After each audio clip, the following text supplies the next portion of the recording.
Hi, this is Cassandra, and this is my creative critical reflection from my AICE Media Studies class.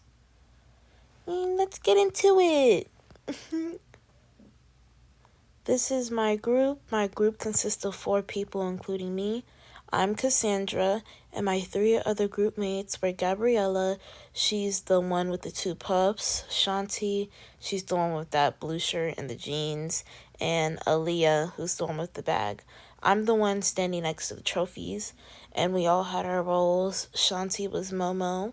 Gabriella was Elisa, and she also did the editing for the film. Aaliyah was Jane, and I was a teacher. Due to the length of our film and the editing process, we actually had to cut some parts out, and I was actually also another role, which was a priest, but we were already approaching the 2-minute mark, so there were some scenes that we had to cut out, and that was one of them. Our genre conventions. Our genre conventions follow a few things in the horror community space. Some include supernatural activities such as ghosts or death, or like comedic characters that are just there to give the audience a laugh. As we were literally a horror comedy, we had quite a few to like get some jokes in there within the 2 minutes that we had. My life, I can't take this no more. My life into pieces. This is my last resort. This really is her last resort. How does your product use or challenge conventions, and how does it represent social groups? In the clip played, it represents social groups of people who deal with mental problems or mental issues, but not in a serious tone, but more in a comedic tone.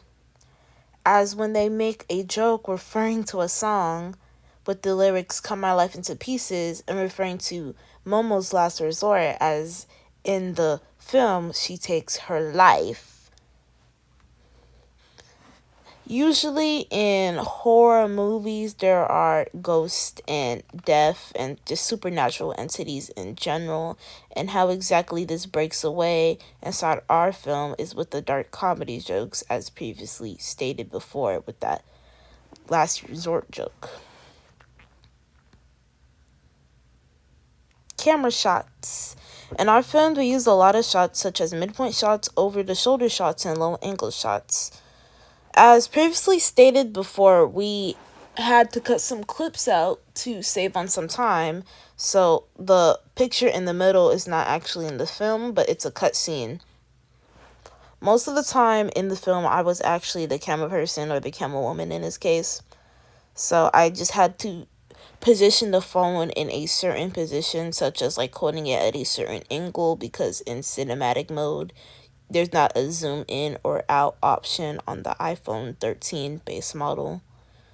So it also made me be more creative with the shots to create more of a tense environment to the film, while also keeping it funny and a little bit spooky. How does your product engage with audiences, and how to be distributed as real-life media text? Our film engages with our audience by consistently switching tones. For example, it starts at a neutral tone with Momo walking to the classroom, but then switches to a curious tone for the audience when they wonder why the ghosts are following Momo. It then switches into more of an intense comedic tone as they chase her and laugh at her while making jokes at her after they grab her and pull her to the ground. A way that we could distribute this film is to first have a set popularity by only releasing it in a few movie theaters at first, and if it does well, we can mass release it into more movie theaters.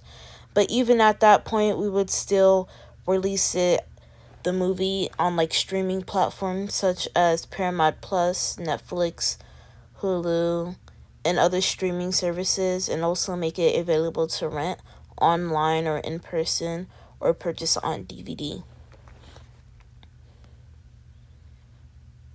How did your production skills develop throughout this project? How exactly my production skills developed were in two areas, as in the areas I worked in mostly throughout this process, which is script writing and camera work.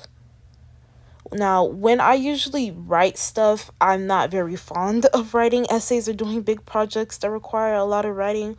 But in this project, it allowed me to be more creative, especially because it was a horror comedy. So it was trying to keep it in a mysterious, supernatural, spooky tone while also adding jokes and popular memes or creative things in like the newer generation that like they would understand.